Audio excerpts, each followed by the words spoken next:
Recording. Haha. Thank you, Talisha, for posting that you're a co-host. Thank you to all my co-hosts. Thank you to the folks that I have seen from the ACRL HSIG interest group that coordinated this. I really appreciate you being here. I know not everyone could. Thank all of you for being here, both people who are and new and need an introduction to the NIH, and people who are not new and don't need an introduction but may be able to share your own insights. Well, I'm going to yap for a while on what I consider some introductory points about the NIH from a librarian's perspective.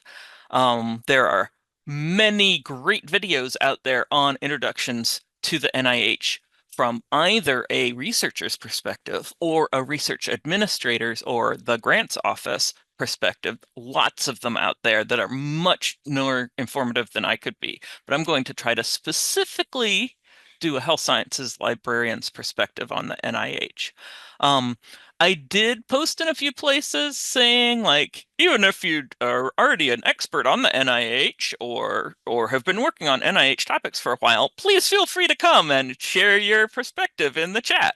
So there may be some knowledgeable people. I've seen a couple names that I recognize in the pop up in the participant list. So I'm hoping for a lively chat. I should have given a fair warning to my co-hosts about that. There may be a very lively chat. So if there are unanswered questions, if you could jot them down, that would be great.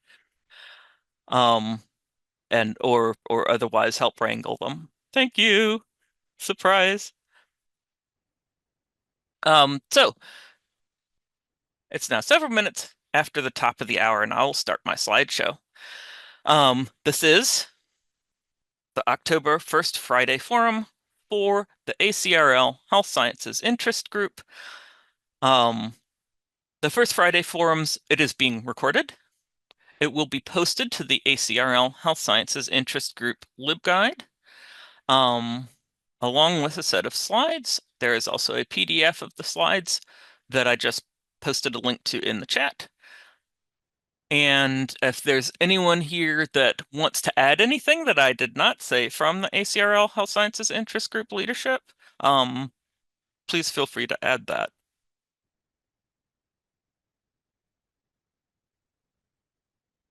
Maybe in the chat. I may have missed something because I haven't done an ACRL HSIG First Friday Forum before. So I'm Nina Exner. I'm the research data librarian at Virginia Commonwealth University, and a fair warning, I don't work at the NIH. I have never worked at the NIH. And so as an NIH outsider, not insider, I'm sure I'm going to get things wrong. Also, since this is governmental related, I should probably say something like the views expressed here don't represent official NIH policy statements or my employer or really anyone else other than myself and my own opinions and thoughts. But so there are going to be some inaccuracies in here. Please feel free to correct or add comments as you see fit. I always tend to be a little informal speaker, but this is a forum, so I'm going to be a little extra informal today. Another fair warning is actually for the reason that I even proposed this when I saw the call for proposals come up, and that is about assumptions. While I am aiming for an introduction, as in something suitable for even library students and new to the job or new to the NIH or new to health sciences librarianship or not even in health sciences librarianship at all, that's the target I'm aiming for as far as your expertise or non-expertise. But the idea for this came from feedback that I got in another session that I taught, which was Intro to the NIH Data Management and Sharing Policy for Non-Data Librarians. When I was going for beginners, I aimed for beginners in terms of like not talking about a lot of quantitative or stats topics.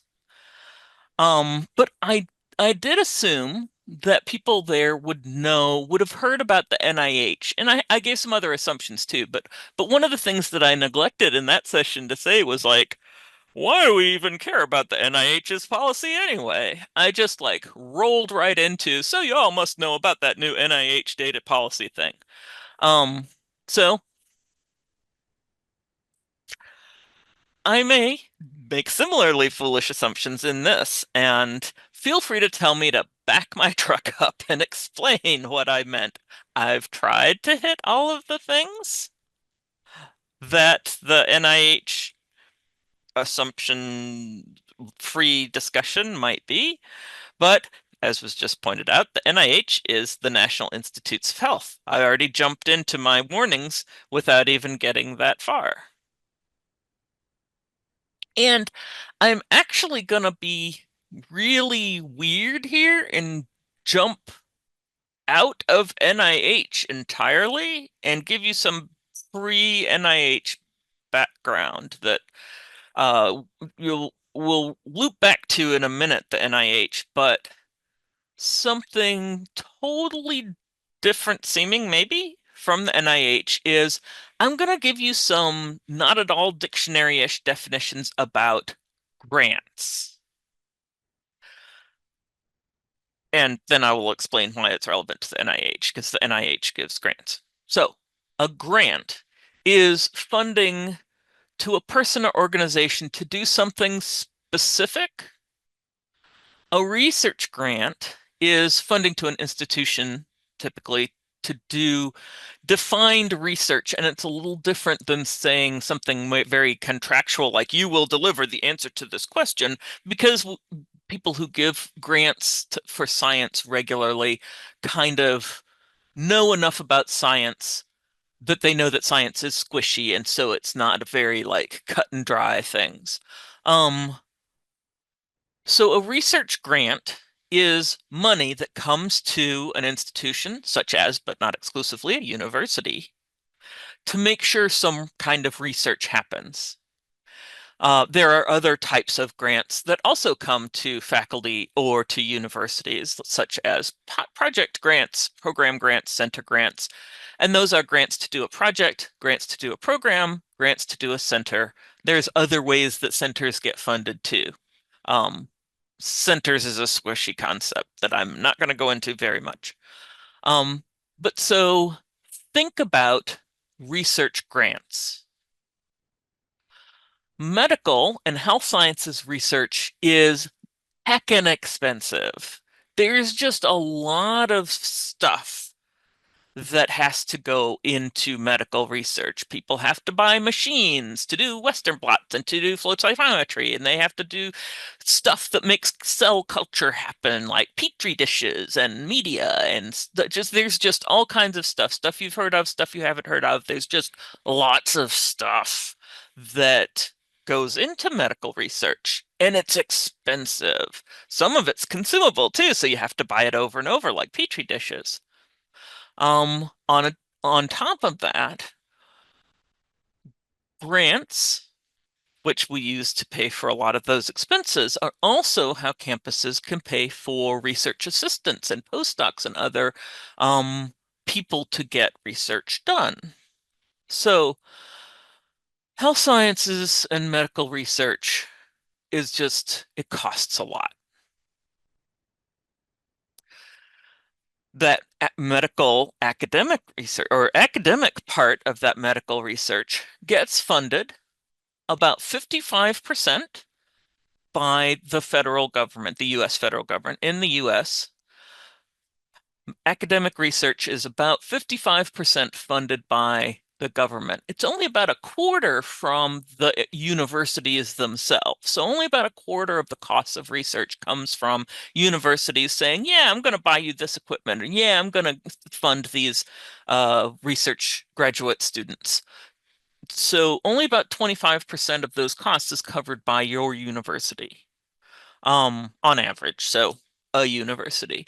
About 55% of those costs comes through federal government funding, not financial aid funding, but funding specifically for the purpose of funding grants, these research grants. Um, I went up, not down. out of all the different federal groups that fund that 55% of research in academic settings, a little over half is from the Health and Human Services Agency, and almost all of that is the NIH. The NIH is part of Health and Human Services. Health and Human Services actually has a whole lot of units, including for research funding, the Agency for Healthcare Research and Quality, the Advanced Research Project Agency for Health, and also the National Institutes of Health, or NIH, which are all the way at the bottom right of, almost bottom right of this slide. As just a point that may be interesting to some people, human research protections, or the people who tell the IRB what to do, is um,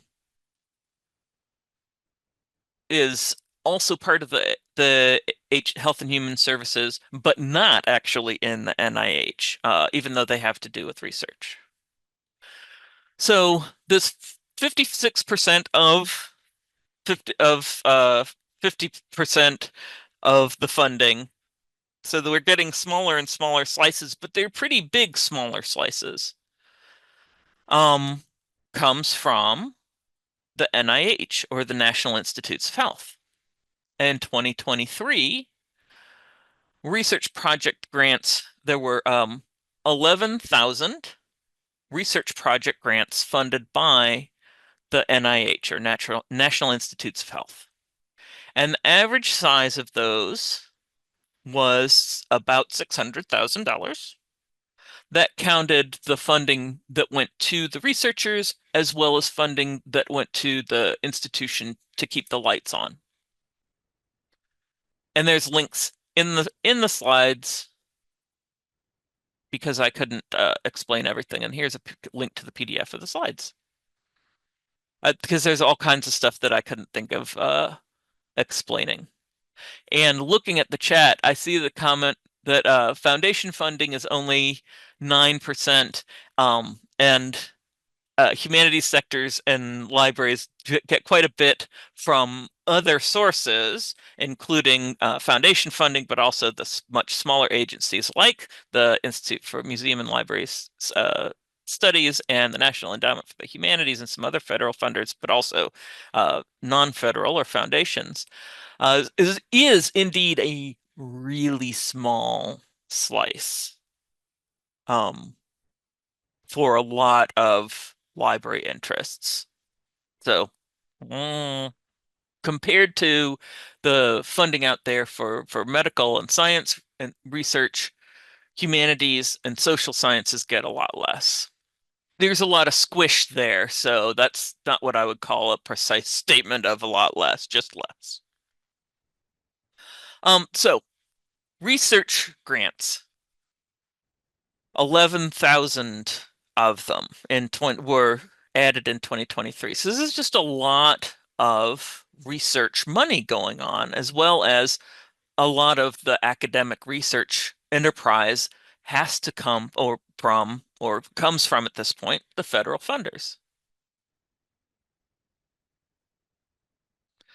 Now the NIH, I threw a word in there that was extramural. The NIH actually does two kinds of research. You may have seen news posts, blog post discussions about research done at the NIH. And the NIH does a lot of research inside or intramurally, carried out by NIH employees, NIH contractors, or other people that are in the National Institutes of Health. They have a whole clinical NIH hospitals. There's plenty of research that happens actually at the NIH, but they also have the extramural branch, or research done outside of NIH employees, but supported by the NIH, either directly or indirectly through this funding, extramural funding. So if you ever see the office of extramural anything, that's the people that are hitting us.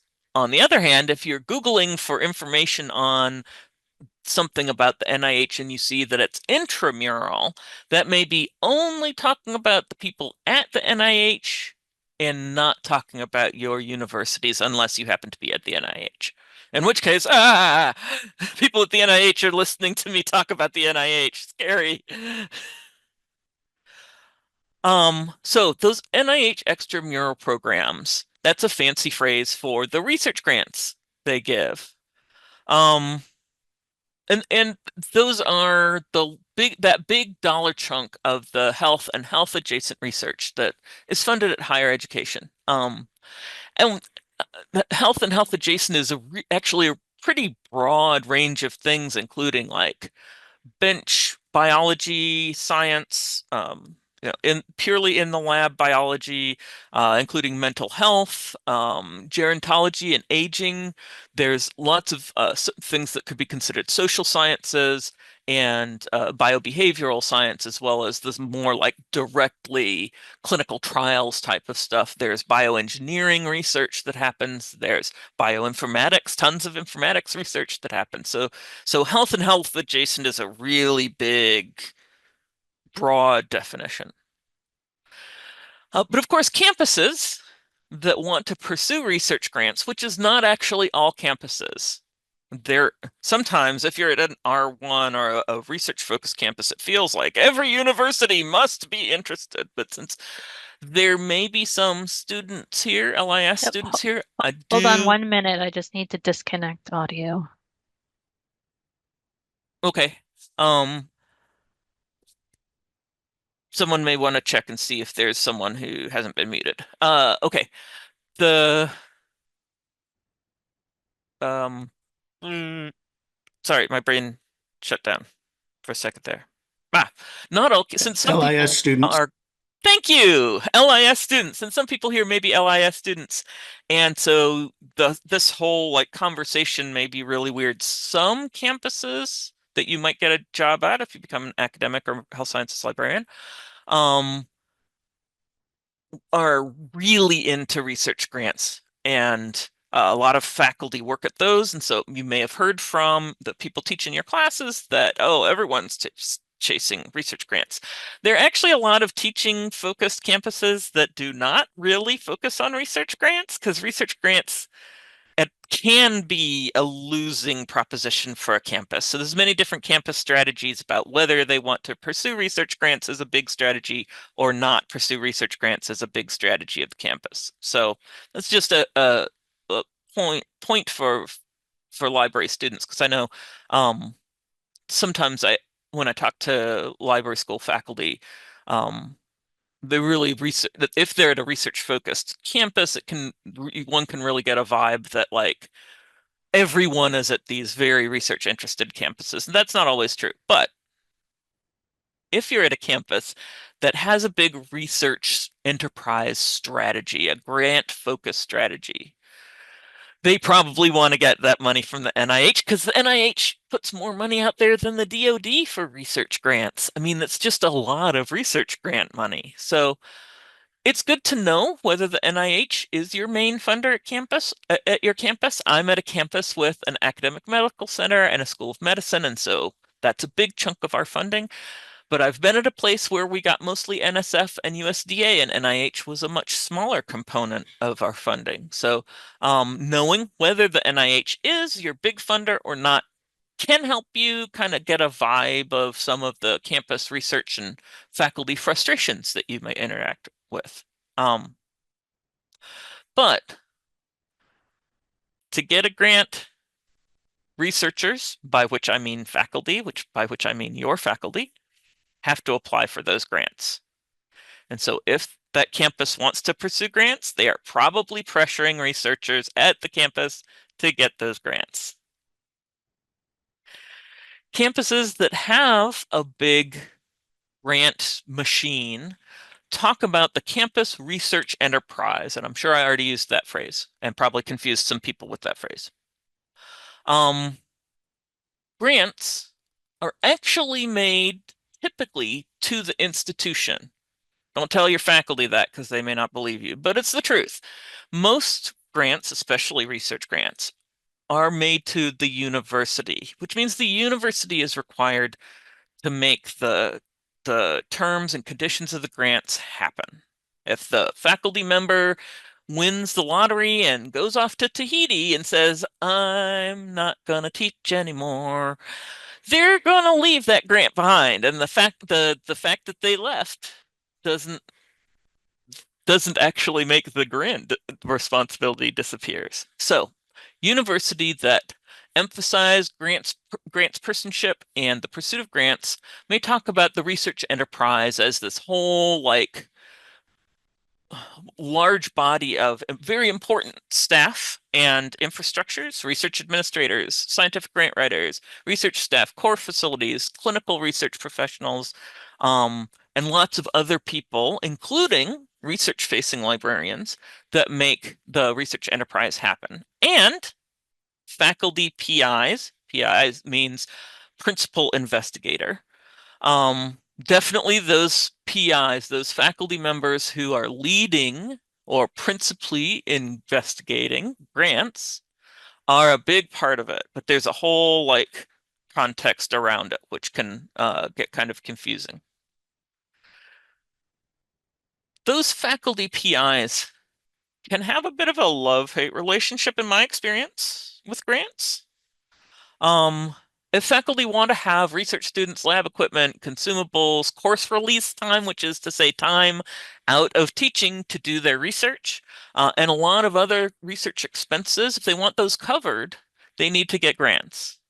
And some faculty positions, especially at big R1s, or research-focused institutions, may explicitly require grant success. Especially if you've got a school of medicine. Woo. Um, More faculty positions than the ones that specifically say you must succeed at grants. More of them may find that tenure expectations, either explicitly or maybe just tacitly, include some sort of grant success. So even if they weren't hired saying your contract requires grants, they might be in a unit where the tenure rules, if they want to publish and not perish, is really like publish and get grants and don't perish. So a lot, especially at large medical universities, are going to have those kinds of expectations, and no one loves anything that they're required to do for their job. That always is like a little bit of a mooch. On the other hand, if they want the money, they've got to get the grant, but those grants require a lot of administrative work that isn't doing the research. And that really gets on the hate side. Like, a lot of faculty tend to be like, I like the grant funding. I don't like doing the grant. And I can't totally blame them either, by the way, because there's really a lot of administrative work. Grants come through the federal government, and that means that laws and regulations that are out there to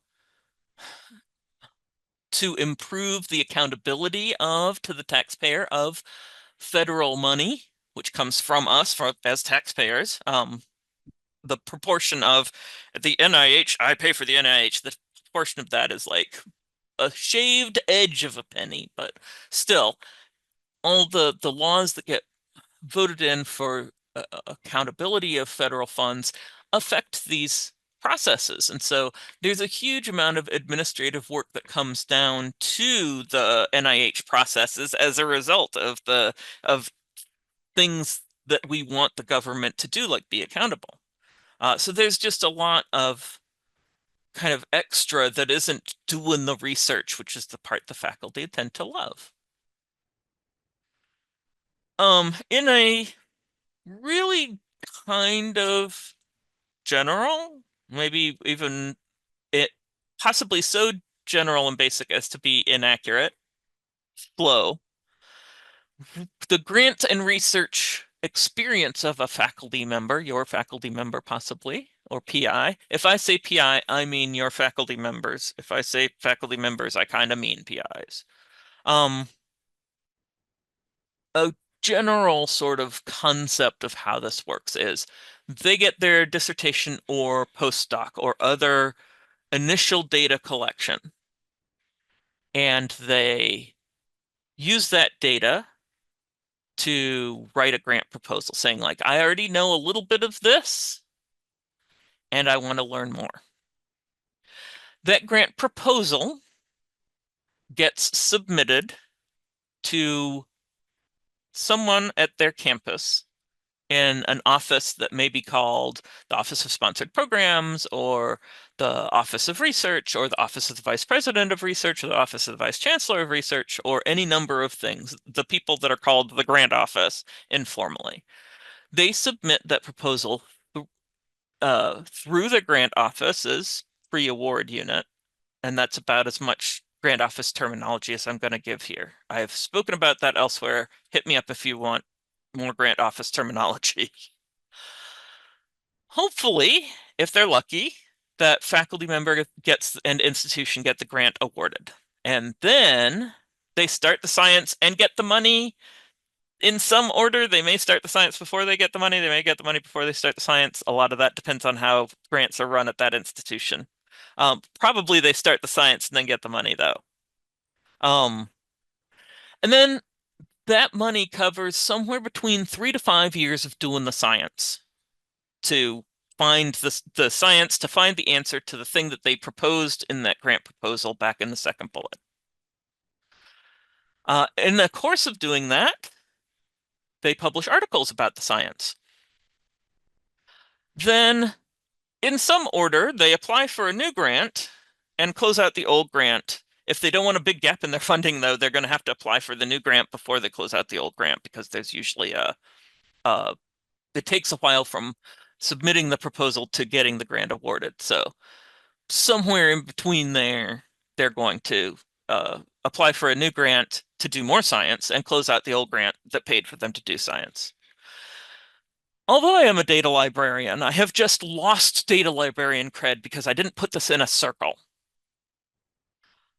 Because data librarians are obsessed with research data life cycles and research life cycles. Grant research is not necessarily well depicted as a cycle. It really kind of runs more like a line because it goes from making a grant proposal to finishing the grant proposal. It's squishy though. So, generally speaking, a faculty member's research life and their grant writing life are very intertwined. But do keep in mind that there's this 3 to 5 years of science gap between grant start and grant end because grants cover a long period of time.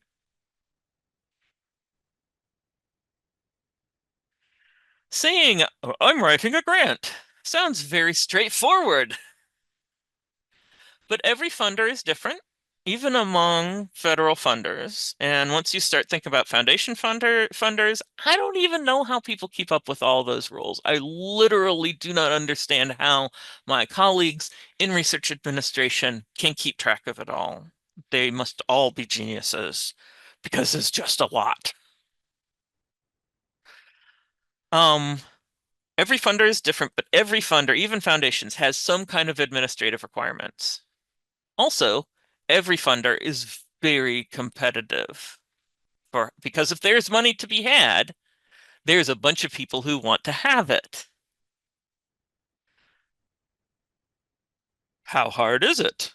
Well, I don't know that this is exactly how hard it is, but uh, competitiveness, the success rate or percentage of people submitting grants that get grants at the NIH is average across all of the subparts of the National Institutes of Health, is 21%.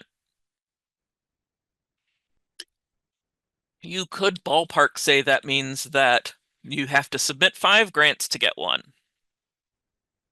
That would be really spurious use of statistics, but it's a good like rule of thumb to think that someone's going to have to submit 5 times to reasonably think about getting a grant.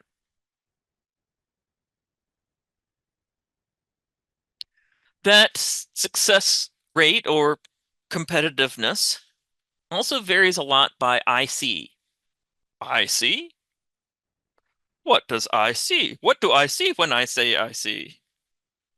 Um, so the National Institutes of Health is the National Institutes of Health, not the National Institute of Health.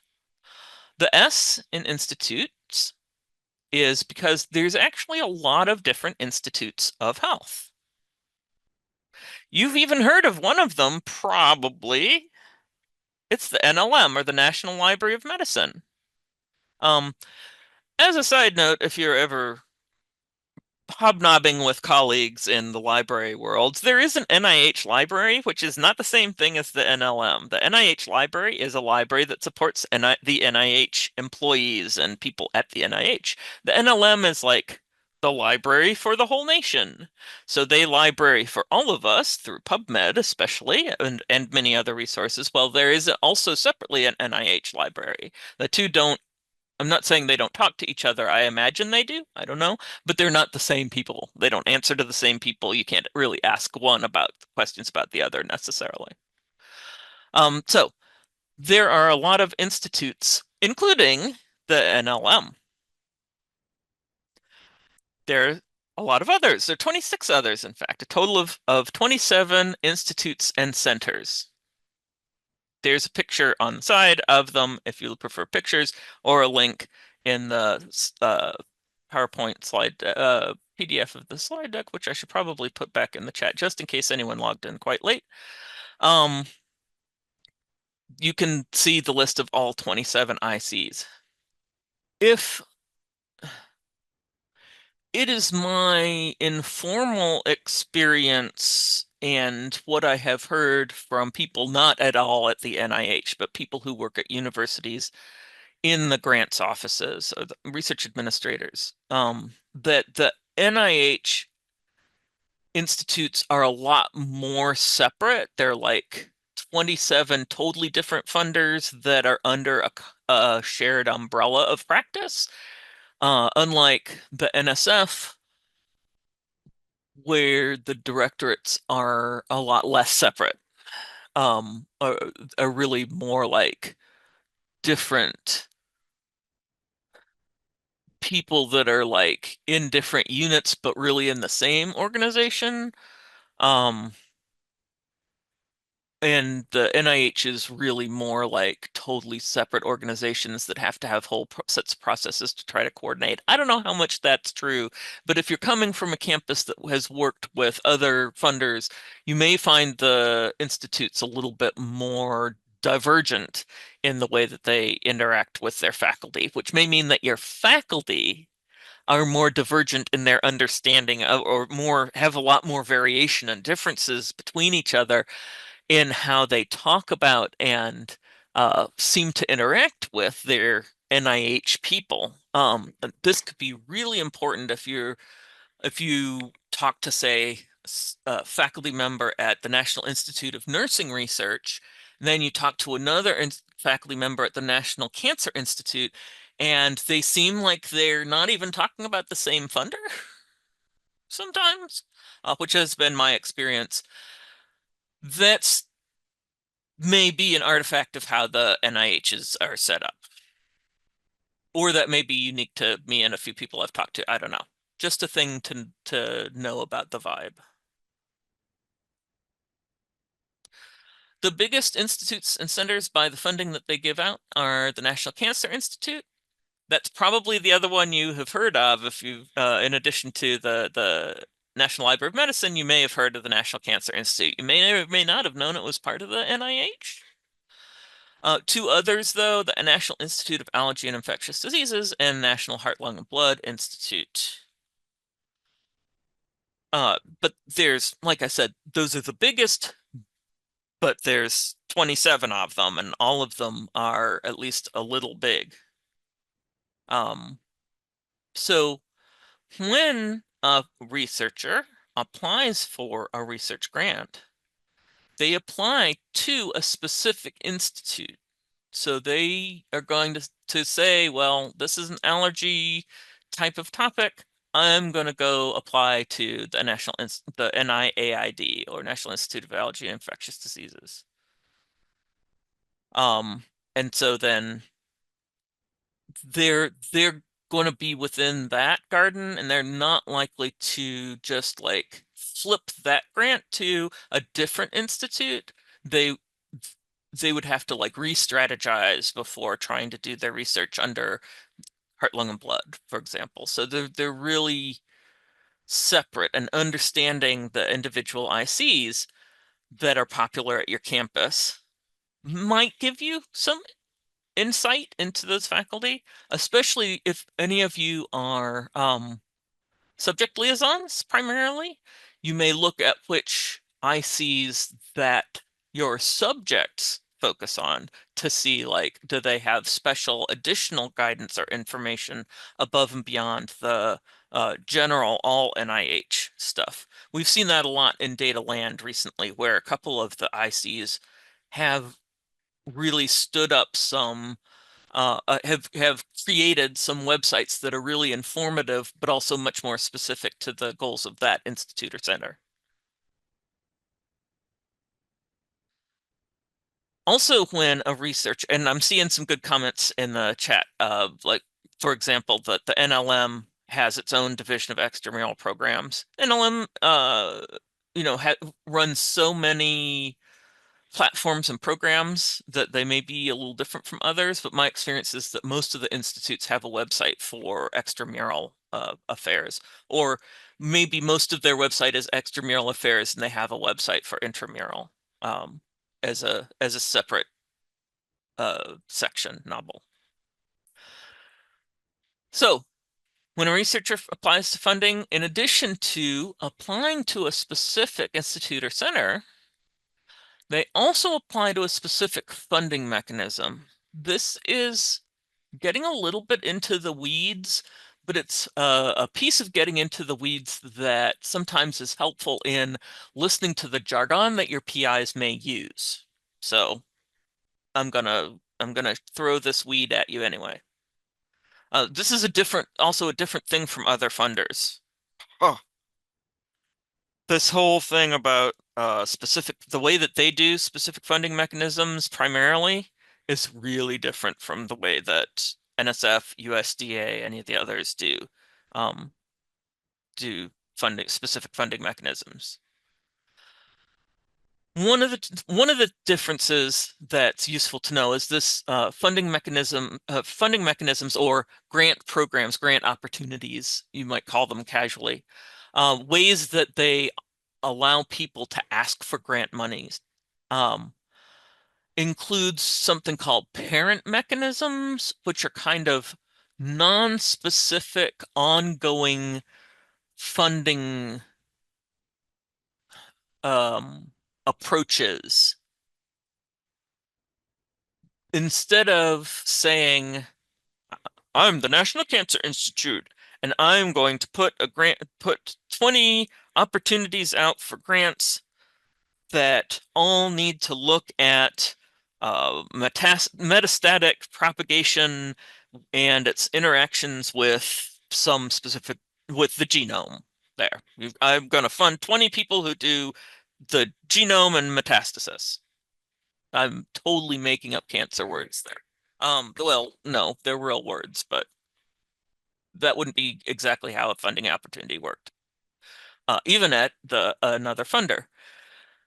But at the NIH, a lot of the grants aren't even like that. It's just, we do big research grants and we do small research grants, and they have to be something about cancer. And those are called parent mechanisms, or sort of here's a group of big research grants. Here's a group of medium and small research grants. Um, and they get a sort of a code. Well, not a sort of a code. They get a code that describes them. Um, and those codes are used a lot to shorthand very broad types of funding that NIH does, such as the R01. Faculty talk about R01s a lot. R01 is this sort of vague type of mechanism that's big, big research grants, but not super big research grants. One-ish lead PI getting a big grant to do research that aligns with the interests of this institute. So if you had, for example, a biology professor that's already sort of proven themselves with small grants and wants to go on to a bigger lab, build a bigger lab in order to do more complex research on, and it has to do with uh, allergy inflammation. They might apply for an R01 with the National Institute of Allergies and Infectious Diseases. That R01 is just a sort of general, we do biggish grants. And they have to follow the rules for biggish grants or R01 types of grants, but they're not specific to it, other than it has to be National Institute of Allergy and Infectious Diseases, has to be interesting to them. That may seem kind of obvious if you've never dealt with any other funding agency, because it's more like how scholarships work, right? Like, here's an organization, they give out money, I'm going to ask them for money of a certain type. But most other funders, like the IMLS, the Institute of Museum and Library Sciences, they have really specific, like, here are our goals for how digitization programs are going to work, and you have to just do this one type of grant under this one subgroup for digitization, and it's got to have very specific outcomes that match this one described program. The NIH doesn't do that. They just have like big R grants, R for research, and medium-sized R grants. And the all big R grants that aren't as big as like standing up a whole cancer center at your institution. All biggish lab-sized R grants are R01s. The faculty just use these codes a lot to refer to the types of grants that they're getting. R01 for big research grants, R21s for small research grants. Um, and so knowing these codes can be useful. It also connects to a second thing, which is that the NIH has a preset set of due dates, and they connect to those mechanism codes. Um, Someone just put the Harvard Great choice. Guide to types of grant codes. Thank you very much.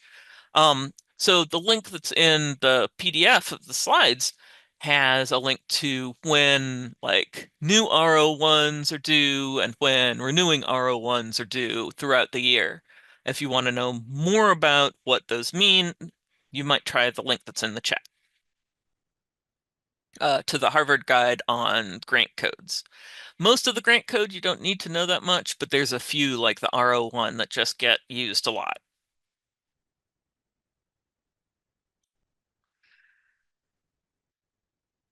As I mentioned earlier, with all this NIH research going around, it's not too surprising that NIH's policies about research then become important to the campuses, because campuses that get research money are on the hook to fulfill the terms of that grant and any policies that affect that grant. So this is where we move from like, what do individual faculty want to do and why do faculty run around talking about writing grants and what does that mean and writing to the NIH and oh the NIH has changed how they want me to do stuff with data and so on to the campus's overall machine, including the library, for supporting compliance with or following the rules about NIH policies that may affect all of those people who get grants and the campus that administers them. You may think, golly, what do you mean by policies? The ones that came to my mind, and I know that I did not think of them all because there's at least one on here that I would not normally think of in brainstorming if it wasn't currently on my mind. Um, so the ones that I thought of, and I hope people will toss more suggestions in the chat, um, public access to the results of funded research, rigor and reproducibility, the use of of the National Library of Medicine's National, what does NCB stand for? National Center for Bio something information, my NCBI platform Science CV for bio sketches and other stuff. I'm going to break out each of these bullets in the next few slides so that you have links to them. And responsible conduct of research training for grad students. All right, so if there are NIH policies that don't fall under one of these topics, please, it's time. Thank you. That's what the NCBI is. The National Center for Biotechnology Information, which includes like PubMed, but also includes my NCBI, which is the alerting has the alerting service for PubMed, but also has this Science CV thing. So if there's other stuff that librarians are likely to be closely tied to that I did not manage to successfully brainstorm, have at it, friends. Toss them in the chat. While you do that, I'm going to go through some links and brief descriptions of these four categories and some subcategories so that you have places to go if you want to start exploring, if any of them resonate with you as, ooh, I could do a program on that. The changing the grant codes, which is very nice, is going to be really interesting. I know my PIs though, and they will be talking about RO1s until the cows come home, even if RO1s stop being a thing. Just as a note. Um, so some of those policies that might be interesting to you as a health sciences librarian slash future health sciences librarian slash librarian interested in possibly working with the health sciences. Public access. In general, not to be confused with open access. In general, there's a group of guidances, a complicated group of guidances, not specific to the NIH, but to all federal funding agencies that have any research involved. There's a principle that taxpayers pay for federal funds, so the articles and the data that come from that federal funding should be shared as publicly as reasonably possible. There's a whole bunch of things that can that take higher priority than public access, but if there's no reason not to share, they should be shared because with the taxpayers or some bigger person than the file drawer of that PI. This is a whole complicated set of things. It's also currently right now in the process of evolving in federal funding. We are in a fascinating, exciting zone for public access evolutions. Federal funding agencies, such as, but not only the NIH, have already put in place their policies responding to the existing 2013 public access memo, sometimes referred to as the Holdren memo. So there's already public access happening. It's not new, but it is changing because at the end of the year, we should see the final statements on a new, I said policy, but it's a new advisory requiring there to be policies that comes into effect at the end of next year, sometimes called the Nelson Memo. That link is not going to continue being the final link after next year. Because when the White House rolls over, their documents usually change location. So currently, the National Institutes of Health Public Access to Articles policy is that results of research, articles reporting the results of research have to go into PubMed Central which will apply a 12-month embargo, but a heck of a lot of PIs take that to mean that they can wait up to 12 months to actually comply and put their articles in PubMed Central. Um, PubMed Central is not the same thing as PubMed, although a lot of PIs and a lot of librarians, if you haven't had to dig into the gory details, um, may squish the two up mentally. Here are some links to how that PubMed Central filing public access to articles policy works. And a lot of libraries help and do help with this, do training on this. Um, the other or another branch of public access, because I said public access to articles and data, is data management and sharing. You may or may not, depending on whether you're connected to data stuff, have heard more than you want to know about the data management and sharing policy. But then some of us, like our entire existence for the last several years, has been about trying to figure out how the campus can sort of respond to and work with this. I suspect strongly there are a lot of people at the NIH that find that the evolving, complicated discussion for the last 5 years just as confusing as the extramural, as the data librarians on outside of the NIH have found it, because there's a lot, just been a lot.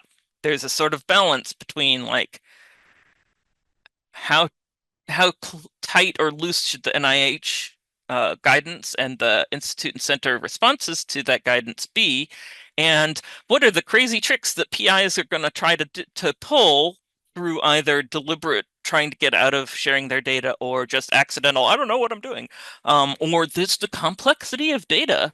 Um, there's this like back and forth tension there trying to figure out how much guidance is the right amount of guidance, and then how do PIs respond to that guidance, and oh, the PIs did something really weird we didn't expect them to do, so we need to adjust the guidance and so on. So um there's just a lot. And it's still evolving and it's going to continue evolving. So if you're excited about data sharing, there's lots of great information and bazillions of other webinars already out there. Um, there's a good question which I will loop back around to later, time permitting, because I suspect other people will have input on the question about APCs.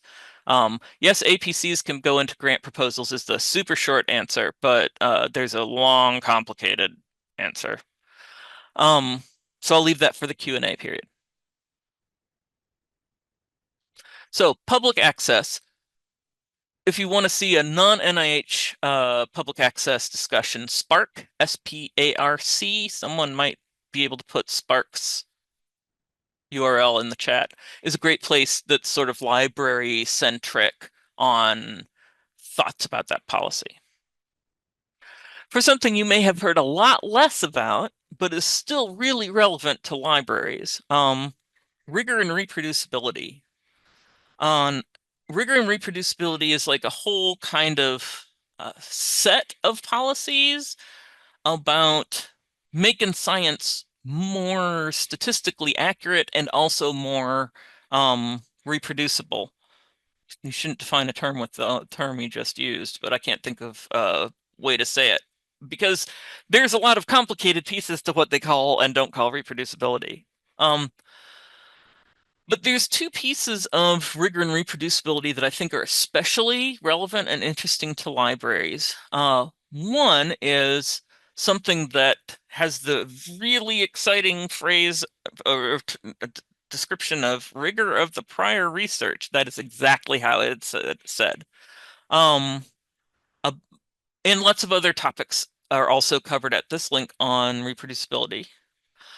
Um, But there's also a part of rigor and reproducibility that requires rigor and reproducibility education if your campus has a a a like training program that is a special training program about how training gets trained.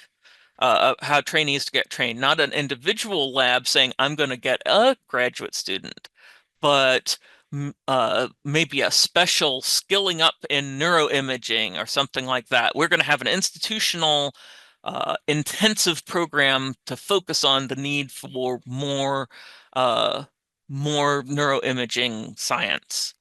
So if that kind of a special training program happens at a campus, they have to talk about how to educate in rigor and reproducibility. I'm going to give a little bit more links for that. First, though, the rigor of the prior research is a really specific phrase um, about finding gaps in the existing line of research, that is to say, the literature, and strengths of weaknesses in the published and unpublished prior research. I haven't heard a lot of people who do critical appraisal talk about how critical appraisal and rigor of the prior research might be connected, but I do feel like there should be a connection between people who do critical appraisal and this rigor of the prior research skill. So that might be something for a campus for a librarian to work on. I don't do critical appraisal, but I do a lot of NIH stuff. I just feel like there could probably be a vibe here, especially maybe at mid-sized places that are just starting to do some skilling up, maybe. I don't know. But it talks about published existing research on the literature, so I feel like librarians should be aware of it. Um, what I'm more knowledgeable about is this rigor and reproducibility education that these campus level training programs have to have a plan for how they're going to enhance reproducibility. I've linked a few different resources. It's still squishy. There hasn't been a sort of definitive, like, this is the stuff that should be covered in rigor and reproducibility education. But there's some good open science related things about transparency um, and openness and doing good documentation and metadata and stuff. Um, this is a scorable thing, as is a PI's addressing of the rigor of prior research. That means that if it's done better, the grant gets a better chance of being funded. So these are these rigor and reproducibility topics are kind of extra interesting to PIs and faculty and people who are also training PIs and faculty, so graduate programs. They're less interesting to the administrative center, like your Office of Research, which is more concerned with like rules and compliance than they are with scores. I mean, they're concerned with both, but are extra concerned with making sure all the checkboxes get checked. And speaking of checkboxes, you may have already heard something about Science CV if you've been a medical librarian for a while. You may have heard that there's a new Science CV requirement. There's a new Science CV requirement through no fault of the NIH's, but it's still a new requirement, another new requirement coming next year. Um, that people will have to use. No, for real, they really have to and have no choice to use. Previously, they were just encouraged to use this part of the MyNCBI platform called Science CV. Um, so offices of research are going to be looking for more help with using MyNCBI and Science CV. There's a great handbook that gets updated pretty regularly at the link that I've provided here. The NLM has been doing a lot of good awareness stuff for this. There's a section of this that is citation oriented, but there's also a lot of it that's very sort of cut and pasty. Um, but in this Science CV, there's a citation list that PIs can say, these are my citations, and they can upload an RIS or EndNote or Zotero file. So that's my favorite part of it. Um, I did not talking a lot about how to do Science CV because it is not a thing that you want to do alone. It is a thing that you might talk about at campus office of research or maybe department's associate dean of research, your departmental office of research, not maybe if your campus office of research is not responsive. Because there's a lot of stuff that is not library oriented in this. So it's a mix of stuff that is very citation-y and stuff that is very much not citation-y. So it's a science CV is a good thing to reach out to your Office of Research or maybe Deans of Research on. And connected to this is also a policy that's going to be requiring ORCIDs coming up. So a lot of combining PIs, 20,000 ORCIDs that they keep signing up for rather than using their ORCID the way they're supposed to, consultations might be coming your way. Uh, if you if that if you're not familiar with ORCID, don't worry about it. It's some campuses do a lot of advocacy for this thing called ORCID to be used, and other campuses are not at all interested. So either you end up at a campus that cares about advocating for these things, or you don't. The last and possibly my actual favorite, I don't know. I like a lot of these topics actually, but there is something called responsible conduct of research, which is a fancy way of seeing research ethics training, and it's required for any graduate student that gets any kind of funding through NIH grants. And the requirements that this training has to provide got updated last year to some new topics that got added, like that are kind of data centric, like electronic lab notebooks, data security, data record keeping. But there's also even before the update, there's some really good library-centered topics in here about responsible authorship and publication and ethical peer review. So those aren't new, but they're really excellent topics for partnership with your responsible conduct of research office, if you have an office, or individual if you have an individual. That's not necessarily an office thing, depending on size of institution. So research ethics training about good citation, good publication practices, as well as good data practices are just a fantastic topic for building some relationships, very different relationships than the ones that are going to talk about data sharing, but still really good ones. All right. So, um, are there library interests in the NIH that I have missed? I'm now going to look at the chat to see what I may missed there. Someone gave a nice explanation of the difference between PubMed and PMC. Um, some more really good links to thinking about the funding mechanisms, codes, and categories. That's really nice. That's really helpful. And some good links to the Nexus, the nexus.od.nih.gov, the um, posts and blogs on things that are happening in extramural land. I didn't see anything else. I did see, please fill out the attendees poll. Thank you. Thank you very much. Please do fill out the attendees poll, because now I'm going to open up to Q&A and open discussion, and I'm going to stop sharing, and we'll switch to Q&A.